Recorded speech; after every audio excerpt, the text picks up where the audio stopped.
मुख्यमंत्री देवेंद्र फडणवीस यांच्या माध्यमातून 11,000 कोटी रुपयांचा निधी अतिवृष्टी आणि नमो शेतकरी योजनेच्या हप्त्याला या ठिकाणी मंजूर केला आहे। सरकारच्या माध्यमातून आजपासून पुढील 3 दिवसांमध्ये शेतकऱ्यांना अतिवृष्टी आणि नमो शेतकरी योजनेच्या 8व्या हप्त्याचे पैसे बँकेच्या खात्यावरती वितरित होणार आहे, असं मुख्यमंत्री साहेबांनी पत्रकारांना बोलताना आज सांगून टाकलं आहे। शेतकरी बांधवांनो, तुम्हाला वाटत असेल की इतकं दिवस का वाट बघायला लावली, त्याचं कारण सुद्धा मुख्यमंत्री साहेबांनी पत्रकार परिषदेमध्ये सांगितले। गेल्या मागच्या 15 दिवसांमध्ये आता मतदानाच्या पूर्वी आचारसंहिता सुरू होती, त्यामुळे महाराष्ट्र राज्याचा नमो शेतकरी योजनेचा हप्ता आणि पीएम किसान योजनेचा हप्ता एकत्र तुम्हाला दिलेला नव्हता। तसेच अतिवृष्टीचे पैसे देखील बँकेच्या खात्यावरती वितरित झाले नव्हते। त्याचं कारण म्हणजे ज्यावेळी मतदानाच्या पूर्वी आचारसंहिता लागत असते त्यावेळी कोणत्याही योजनांचे पैसे बँकेच्या खात्यावरती वितरित होऊ शकत नसतात, अशी माहिती कृषी विभागाच्या माध्यमातून आणि मुख्यमंत्री साहेबांनी शेतकऱ्यांना स्पष्टपणे सांगितले आहे। मतदान या ठिकाणी आता पूर्णपणे पार पडलेलं आहे आणि शेतकऱ्यांच्या बँकेच्या खात्यावरती आजपासून पहिला टप्पा आज पहिल्या दिवशी, दुसरा टप्पा उद्या आणि परवा दिवशी तिसरा टप्पा असं 3 दिवसांमध्ये शेतकऱ्यांच्या बँकेच्या खात्यावरती पैशांचं वितरण करून टाका, असे सक्त आदेश बँकेच्या अधिकाऱ्यांनी मुख्यमंत्र्यांना या ठिकाणी मुख्यमंत्री साहेबांनी दिल्याचं पाहायला मिळतंय। आता बघा, यामध्ये अतिवृष्टीचे म्हणजे सप्टेंबर महिन्यामध्ये जे काय तुमचं नुकसान झालं होतं, ज्याचे पैसे तुम्हाला मिळाले नव्हते, आजपर्यंत पैसे मिळणार असं म्हणत होते, परंतु अखेर सरकारने फायनल निर्णय घेऊन टाकलाय। अतिवृष्टीचे 15,000 रुपये हेक्टरी आणि नमो शेतकरी योजनेच्या 8व्या हप्त्याचे 2,000 रुपये एकत्रित टोटल 17,000 रुपये बँकेच्या खात्यावरती आज या ठिकाणी जमा होऊ लागले आहेत। आपल्या राज्यामध्ये 36 जिल्हे आहेत, त्या 36 जिल्ह्यापैकी 12 जिल्ह्यामध्ये आज, उद्या 12 जिल्हे आणि परवा दिवशी 12 जिल्हे असं सर्वच्या सर्व 36 जिल्ह्यामध्ये पैशांचं वितरण डीबीटीच्या माध्यमातून आता करण्याची ऑर्डर स्वतः मुख्यमंत्री साहेबांनी दिली आहे। शेतकरी बांधवांनो, नेमकं कोणकोणत्या शेतकऱ्यांना आता हे पैसे मिळणार आहेत बघा। आज पहिल्या टप्प्यातील शेतकऱ्यांना 12 जिल्ह्यामध्ये 17,000 रुपये प्रत्येक शेतकऱ्यांना या ठिकाणी जमा होणार आहेत। आतापर्यंत फक्त आज पैसे येतील, उद्या पैसे येतील अशा प्रकारच्या खोट्या बातम्यांचा कहर या ठिकाणी आता सोशल मीडियावर सुरू होता, त्यामुळे शेतकरी बांधवांना नेमकं खरी बातमी कोणती आहे याबद्दल मोठा प्रश्न पडायचा। यावरती स्वतः कृषी विभागाच्या माध्यमातून शेतकऱ्यांना आवाहन करण्यात आलंय की ज्यावेळी सरकारच्या माध्यमातून पैसे मंजूर होतात त्यावेळेसच तुमच्या खात्यावरती पैसे येत असतात, त्यामुळे खोट्या बातमीवर विश्वास न ठेवता सरकारने काढलेल्या GR वर विश्वास ठेवा, अशा प्रकारचे आव्हान या ठिकाणी कृषी विभागाच्या माध्यमातून आज सांगण्यात आलं आहे। आज पहिल्या टप्प्यातील कोणत्या 12 जिल्ह्यामध्ये अतिवृष्टीचे 15,000 आणि नमो शेतकरी योजनेचे 2,000 रुपये बँकेच्या खात्यावरती जमा होणार आहेत, याचीच अपडेट स्वतः सरकारच्या माध्यमातून या ठिकाणी तुम्हाला खास देण्यात आली आहे।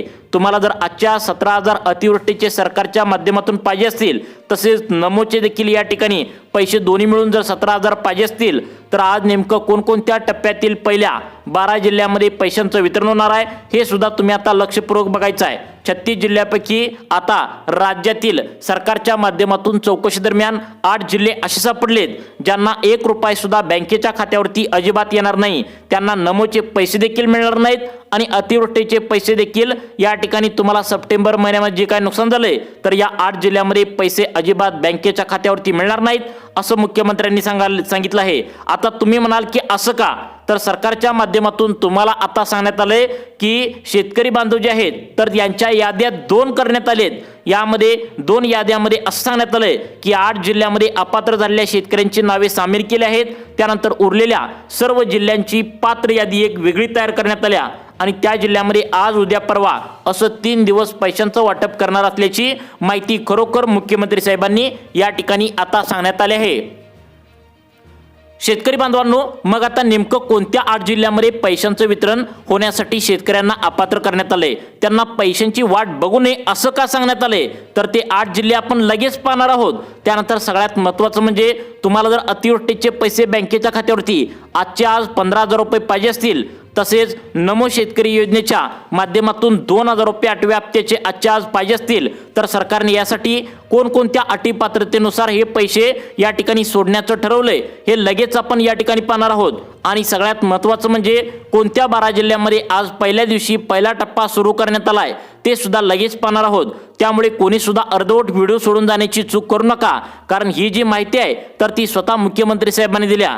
गेल्या 15 दिवसांमध्ये अतिवृष्टीचे 15,000 आणि नमोचे देखील 2,000 रुपये बँकेच्या खात्यावरती सरकारच्या माध्यमातून सोडण्यात येणार होते, परंतु मतदानाच्या आधी आता आचारसंहिता लागत असते, तुम्हाला पण माहिती आहे। त्यामुळे कोणताही लाभ कोणत्याही योजनेच्या माध्यमातून दिला जात नसतो, हे तुम्ही लक्षात ठेवा। त्यामुळे तुम्हाला पैशांचं वितरण मागील त्या ठिकाणी 15 दिवसांमध्ये झालेलं नव्हतं। आता मतदान पूर्णपणे पार पडले, नुकताच पार पडले आणि पैशांचं वितरण सरकारच्या माध्यमातून या ठिकाणी सुरू करण्यात आले। मग कोणकोणत्या नियमानुसार पैशांचं वितरण होणार आहे हे तुम्हाला लगेच सांगणार आहे। बघा, सरकारने आता सांगितलंय की या 4 नियमामध्ये जे जे शेतकरी बांधव आता बसत असतील त्यांनाच आज पहिल्या टप्प्यामध्ये पैशांचं वितरण बँकेच्या खात्यावरती डीबीटीच्या माध्यमातून करण्यात येणार आहे। बाकीच्या शेतकऱ्यांना मात्र या ठिकाणी 8 जिल्ह्यामध्ये पैशांचं वितरण होणार नाही आहे। फक्त या नियमांतर्गत व या अटीनुसारच तुम्हाला पैशांचं वितरण होणार असल्याची मोठी अपडेट सरकारच्या माध्यमातून आल्या। मग या ठिकाणी आता कोणकोणत्या अटी व कोणकोणत्या नियमानुसार आज पहिल्या दिवशी पैशांचं वितरण होणार आहे नक्की पहा। शेतकरी बांधवांनो, मुख्यमंत्र्यांनी सांगितले आतापर्यंत जे कोणत्याही योजनांचं तुम्हाला मग पीएम असेल नमो असेल तर ते आतापर्यंत वितरण जे झालं तर ते कोणत्याही अटी पात्रतेनुसार त्या ठिकाणी झालेलं नव्हतं, परंतु शेतकरी त्याचाच गैरफायदा घेऊन चुकीच्या मार्गाने लाभ घेत असल्याचं या ठिकाणी कृषी विभागाला सापडलंय। त्यामुळेच इथून पुढे जे वितरण होणार आहे तर ते सर्व अटी पात्रतेनुसारच केलं जाणार आहे। त्यामुळे आज 12 जिल्ह्यामध्ये मतदान झाल्यानंतर ज्या शेतकऱ्यांना अतिवृष्टीचे 15,000 आणि नमोचे 2,000 रुपये येणार आहेत तर ते या नियमामध्ये जे शेतकरी बसतील त्यांच्याच बँकेच्या खात्यावरती हे पैसे येणार आहेत। पहिला नियम सरकारच्या माध्यमातून सांगण्यात आला आहे, जो तुम्ही आधी पण ऐकला असणार, परंतु हा नियम सरकारच्या माध्यमातून अधिकृत सांगण्यात आला आहे। तो म्हणजे ज्या शेतकऱ्यांना पीएम किसान योजनेचे 2,000 रुपये बँकेच्या खात्यावरती नोव्हेंबर महिन्याच्या 19 तारखेला तुम्हाला मिळाले आहेत तर फक्त त्या शेतकऱ्यांची नावे अतिवृष्टीसाठी आणि नमो शेतकरी योजनेसाठी बँकांना नावे दिली आहेत। त्याचं कारण म्हणजे पीएम किसान योजनेचा हप्ता देत असताना सरकारच्या माध्यमातून कडक शेतकरी बांधवांचा अर्ज चेक करण्यात आला होता। जे शेतकरी गोरगरीब आणि गरजू आहेत फक्त त्यांनाच त्या ठिकाणी पीएम किसान योजनेचे 2,000 रुपये 19 नोव्हेंबरला मागील 2 आठवड्यामध्ये दिले होते। त्यामुळे फक्त त्या शेतकऱ्यांना अतिवृष्टी आणि नमोचे त्या ठिकाणी पैसे थोड्याच वेळामध्ये या 12 जिल्ह्यामध्ये 17,000 रुपये डीबीटीच्या माध्यमातून बँकेच्या खात्यावरती या ठिकाणी जमा करण्यात येणार आहे। त्यामुळे तुम्हाला पण पीएम किसान योजनेचे 2,000 रुपये बँकेच्या खात्यावरती 19 नोव्हेंबरला प्राप्त झाले असतील तर तुम्हाला या ठिकाणी आज तुमच्या बँकेच्या खात्यावरती पैशांचं वितरण सरकारच्या माध्यमातून केलं जाणार आहे। कोणत्या 12 जिल्ह्यांची यादी कोणकोणत्या बँकांना देण्यात आल्या याची सुद्धा अपडेट तुम्हाला लगेच पुढे आपण सांगणार आहे। बघा, परंतु दुसरा नियम सरकारच्या माध्यमातून जो लावण्यात आलाय ज्यामध्ये जवळपास 13 लाख शेतकरी बांधव या ठिकाणी अपात्र करण्यात आले, ती कोणती आता अपात्र यादी लावण्यात आल्या नक्की पहा। शेतकरी बांधवांनो, दुसरा नियम लावण्यात आलाय ती म्हणजे केवायसी बद्दल आहे। आता तुम्ही केवायसी केली असेल तरी पण तुमचा या ठिकाणी अनेक शेतकऱ्यांचा लाभ बंद होणार आहे, कारण आता तुम्ही कोणत्या प्रकारची केवायसी केली आहे हे सुद्धा आता बघणं महत्त्वाचं आहे। कारण अनेक शेतकरी बांधवांनी चुकीच्या पद्धतीचे केवायसी केल्याची माहिती या ठिकाणी आता कृषी विभागाला समजल्या। त्यामुळे त्यांना पैशांचं वितरण होण्यासाठी प्रॉब्लेम असणार आहे, कारण पीएम किसान योजनेचा लाभ जो होता तर तो केवायसीची प्रक्रिया जास्त करून त्या ठिकाणी तपासली गेलेली नव्हती, म्हणून तुम्हाला पीएम किसानचे पैसे आले होते। परंतु शेतकरी बांधवांनी बँकेची केवायसी केल्या तर ती चुकीची मार्गाने केवायसी केला असल्याची माहिती सरकारच्या माध्यमातून आता तपासणी दरम्यान उघडकीस झाल्या। मग कोणत्या प्रकारची केवायसी तुम्ही या ठिकाणी केली असली पाहिजे? जर तुम्ही चुकीच्या पद्धतीची केवायसी जर केली असेल तर या ठिकाणी तुमचे पैसे सरकारने सोडून पण पेंडिंगवर पडणार आहेत, तुमच्या बँकेच्या खात्यावरती जमा होणार नाही आहेत। त्यामुळे कोणत्या प्रकारची केवायसी तुम्ही केली असली पाहिजे ते पण तुम्हाला पुढे सरकारच्या माध्यमातून जी सांगण्यात आल्या ती सांगणार आहे। परंतु या ठिकाणी तिसरा नियम सरकारच्या माध्यमातून कडक लावण्यात आला आहे। यामध्ये जवळपास 4.5 लाख शेतकरी आता अपात्र करण्यात आल्याची माहिती सरकारच्या माध्यमातून आल्या। सरकारने सांगितले गेल्या 15 दिवसांमध्ये मतदानाच्या पूर्वी आचारसंहिता लागली होती, त्यामुळे पैशांचं वितरण सरकारच्या माध्यमातून खात्यावरती झालेलं नाही आहे। आता बघा, आचारसंहिता नुकतीच संपल्या, त्या ठिकाणी मतदान पार पडले, पैशांचं वितरण सरकारच्या माध्यमातून सुरू करण्यात आले।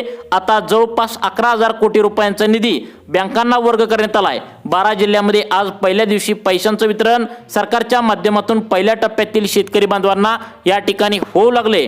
आज जवळपास 25 लाख शेतकरी बांधवांच्या खात्यावरती या 12 जिल्ह्यांमध्ये 17,000 रुपये डीबीटीच्या माध्यमातून जमा करण्यात येणार आहे। मग नेमकं कोणाकोणाला पैसे येणार आहेत हे तुम्हाला पुढे समजणारच आहे, परंतु पुढचा नियम जो आहे तर तो सरकारने लावलाय। यामध्ये जवळपास 5.5 लाख शेतकरी बांधव या ठिकाणी अपात्र करण्यात येणार आहे। मग यामध्ये तुम्ही आता असणं गरजेचं आहे। मग तुम्ही यात आहे का? नक्की बघा।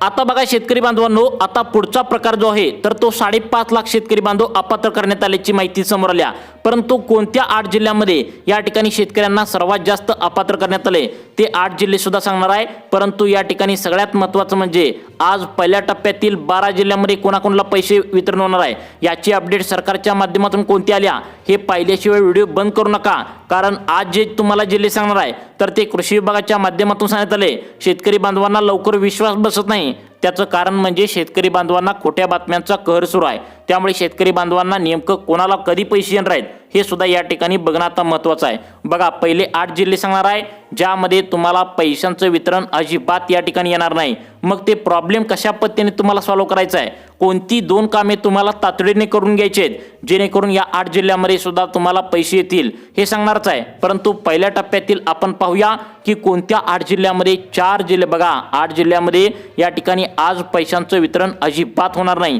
लगेच दुसऱ्या टप्प्यामध्ये पाहूया की कोणत्या बघा 12 जिल्ह्यांमध्ये पैशांचं वितरण आज पहिल्या टप्प्यामध्ये होणार आहे। बघा त्याआधी तुम्हाला सांगतो 8 जिल्ह्यांमध्ये कोणाकोणाला पैशांचं वितरण होण्यासाठी प्रॉब्लेम असणार आहे आणि या 8 जिल्ह्यांमध्ये जर तुमचा जिल्हा असेल तर घाबरून अजिबात जायचं नाही। तर या 8 जिल्ह्यांमध्ये तुमचा जिल्हा असेल तर तुम्हाला थोडं थांबायचं आहे। मी तुम्हाला लगेच पुढे सांगणार आहे की नेमकं तुम्हाला काय करावं लागेल जेणेकरून पैशांचं वितरण होण्यासाठी प्रॉब्लेम असणार आहे। 8 जिल्हे बघा ज्यामध्ये पैशांच्या वितरणाला प्रॉब्लेम असणार आहे। अकोला हे यामध्ये आता सगळ्यात महत्त्वाचं म्हणजे अमरावती, अहिल्यानगर, धाराशिव, छत्रपती संभाजीनगर, कोल्हापूर, गडचिरोली, गोंदिया, चंद्रपूर, आता हे जे जिल्हे सांगितलेत तर यामध्ये पैशांचं वितरण होण्यासाठी प्रॉब्लेम असणार आहे। एक काम केलं आणि दुसरे अजून एक काम केलं तर लगेच पैशांचं वितरण होणार आहे। कोणती कामे आहेत नक्कीच तुम्हाला पुढे सांगणार आहे, परंतु त्याआधी आता शेतकरी बांधवांना नेमकं कोणत्या जिल्ह्यामध्ये पैशांचं वितरण 12 जिल्ह्यामध्ये होणार आहे। 12 जिल्ह्यातील जवळपास या ठिकाणी 170 तालुके निवडण्यात आलेत। या 170 तालुक्यामध्ये तुमचा जर तालुका असेल तर तुम्हाला लाभ भेटणार आहे। त्यामुळे इथून पुढे सर्वांनी काळजीपूर्वक आता मोबाईल हातात धरून बघत राहायचं आहे। आता बघा पहिला जिल्हा सांगण्यात आला जळगाव। जळगाव जिल्ह्यातील सर्वांनाच लाभ भेटणार नाही आहे, तर जळगाव जिल्ह्यातील मोजकेच तालुके निवडण्यात आलेत। अळमनेर, एरंडोली, चाळीसगाव, चोपडा, जळगाव, मुक्ताईनगर, जामनेर पहिल्या टप्प्यामध्ये हे तालुके या ठिकाणी निवडण्यात आलेत। मग यांना केवायसी कोणत्या पद्धतीचे केल्यावरच पैसे मिळणार आहे? केवायसी कोणत्या पद्धतीचे केले असले पाहिजे? बँकामध्ये केवायसी करण्यासाठी अनेक शेतकरी बांधवांची गर्दी सुरू आहे। चुकीच्या मार्गाने केवायसी शेतकरी बांधव करत आहेत, तर या ठिकाणी तुम्हाला ती केवायसी बरोबर कुठली आहे ती सुद्धा पुढे सांगणार आहे। त्यामुळे सर्वांनी व्हिडिओ पूर्ण बघायचा आहे। आता बघा जालना जिल्ह्यातील कोणाकोणाला भेटणार आहे बघा, फक्त मोजकेच तालुके जालना जिल्ह्यातील अंबड, भोकरदन, बदनापूर, घनसावंगी, परतूर, मंठा, जाफराबाद या तालुक्यामध्ये शेतकरी बांधवांना टोटल किती मिळणार आहेत तर लक्षात ठेवा 15,000 रुपये अतिवृष्टीचे, 2,000 रुपये नमोचे या ठिकाणी जमा करण्यात येणार आहेत। त्यानंतर आता नंदुरबार जिल्हा, या ठिकाणी नंदुरबार जिल्ह्यामध्ये नंदुरबार, नवापूर, शहादा, तळोदा, अक्कलकोवा, अक्राणी या भागातील शेतकरी बांधवांना लाभ त्यांच्या बँकेच्या खात्यावरती अतिवृष्टी पीक विम्याचे जमा या ठिकाणी करण्यात येणार आहेत। अजून तुमचा जिल्हा कोणता आहे व तुम्हाला कोणत्या प्रकारची केवायसी करायची आहे, सरकारने बरोबर केवायसी कोणती सांगितल्या नक्की बघा। आता बघा शेतकरी बांधवांनो परभणी जिल्ह्यातील कोणाकोणाला लाभ भेटणार आहे। परभणी जिल्ह्यात जर विचार केला तर शेतकरी बांधवांनो गंगाखेड, जिंतूर, सेलू, सोनपेठ, पाथरी, पालम, मानवत या भागातील शेतकरी बांधवांना लाभ बँकेच्या खात्यावरती जमा करण्यात येणार आहे। त्यानंतर बीड जिल्हा तुमचा आहे का बघा, बीड जिल्ह्यातील आता या ठिकाणी आष्टी, पटोदा, बीड, गेवराई, माजलगाव, केज, अंबाजोगाई, धारूर, शिरूर, कसार या भागातील शेतकऱ्यांना लाभ भेटणार आहे। बुलढाणा जिल्ह्यातील कोणाला भेटणार आहे? खामगाव, चिखली, जळगाव, जामोद, देऊळगाव राजा, नांदुरा, मलकापूर। त्यानंतर पुढचा जिल्हा सांगण्यात आलाय कोणता तर लातूर। लातूरमध्ये औसा, निलंगा, रेणापूर, चाकूर, देवणी, जळकोट। त्यानंतर पुढचा जिल्हा कोणता सांगण्यात आलाय वर्धा। वर्धामध्ये आष्टी, देवळी, हिंगणघाट, कारंजा, समुद्रपूर, सेलू, वर्धा। त्यानंतर वाशिम जिल्ह्यात कोणाकोणाला लाभ भेटणार आहे? मालेगाव, मंगळूरपीर, कारंजा, रिसोड, मानोरा त्यानंतर सगळ्यात महत्त्वाचा पुढचा जिल्हा हिंगोली, यामध्ये बसमत, कळमनुरी, औंढा नागनाथ, सेनगाव. आता हे जे जिल्हे तुम्हाला पहिल्यांदा का निवडण्यात आलेत त्याचं कारण म्हणजे हे शेतकऱ्यांचे जिल्हे म्हणून सरकारच्या माध्यमातून घोषित करण्यात आलेत. त्यामुळे आज पहिल्या टप्प्यामध्ये या शेतकऱ्यांना लाभ भेटणार आहे. आता तुम्हाला केवायसी कोणत्या प्रकारची करायची आहे बघा, शेतकरी बांधव या ठिकाणी मोबाईलवरती केवायसी करू लागलेत, परंतु मोबाईलवरती केवायसी करताना अनेक शेतकरी बांधवांना अडथळे निर्माण होत आहेत. त्यामुळे शेतकरी बांधवांची केवायसी प्रक्रिया व्यवस्थित होत नाही आहे, अडचण निर्माण होत आहे, OTP येत नाही, सर्व्हर डाऊन आहे. त्यामुळे तुम्ही एखाद्या नेट कॅफेमध्ये वगैरे जाऊन त्या ठिकाणी आम्हाला शेतकरी बांधवांना बँकेच्या खात्यावरती नमो शेतकरी योजना, PM किसान योजना, अतिवृष्टीचे पैसे घेण्यासाठी नेमकं कोणत्या प्रकारची केवायसी करावी लागेल असं नेट कॅफेमध्ये जर जाऊन तुम्ही विचारला तर सविस्तरपणे डिटेल्स माहिती आणि बरोबर केवायसी या ठिकाणी तुम्हाला त्या ठिकाणी करून घेतील. तर ही प्रोसेस तुम्हाला करून घ्यायची आहे. नक्कीच तुम्हाला अतिवृष्टी आणि नमो शेतकरी योजनेचा हप्ता बँकेच्या खात्यावरती थोड्याच वेळात मिळण्याची शक्यता वर्तवण्यात आल्या. तुम्हाला अशाच प्रकारचे व्हिडिओ पाहण्यासाठी आपल्या लाईफ चेंज मोटिवेशन या चॅनलला आत्ता सबस्क्राईब करा. धन्यवाद.